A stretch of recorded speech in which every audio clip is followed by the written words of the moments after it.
Understanding the phrase, drowning in sorrow. Hello, everyone. Welcome to our English language learning series.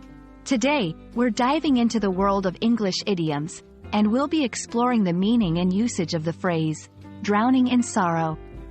This is a powerful and evocative expression that you might encounter in books, movies, or everyday conversations.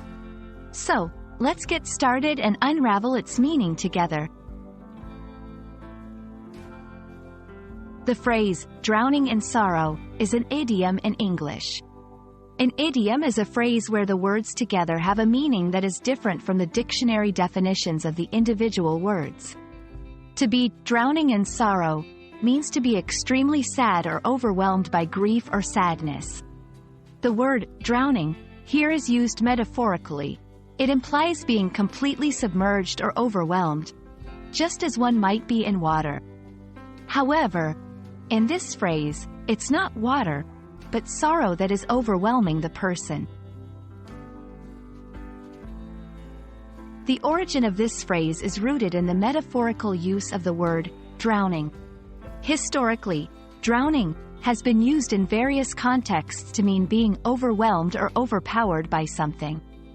When it comes to drowning in sorrow, the phrase captures the intensity and depth of one's sadness. It's often used in literature and speech to convey a deep, consuming emotional pain or grief, such as after a tragic event or loss. To better understand how to use drowning in sorrow, let's look at some examples. 1. After hearing the news of his brother's accident, John was drowning in sorrow. 2. The entire community seemed to be drowning in sorrow after the unfortunate incident. 3. She wrote a poem that beautifully expressed how she was drowning in sorrow following the loss of her pet.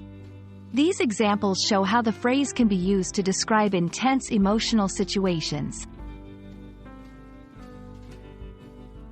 There are several other idioms and expressions that convey feelings similar to drowning in sorrow.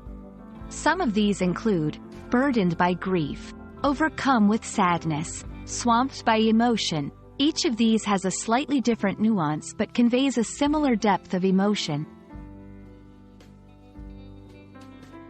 Thank you for joining me in exploring the meaning of drowning in sorrow.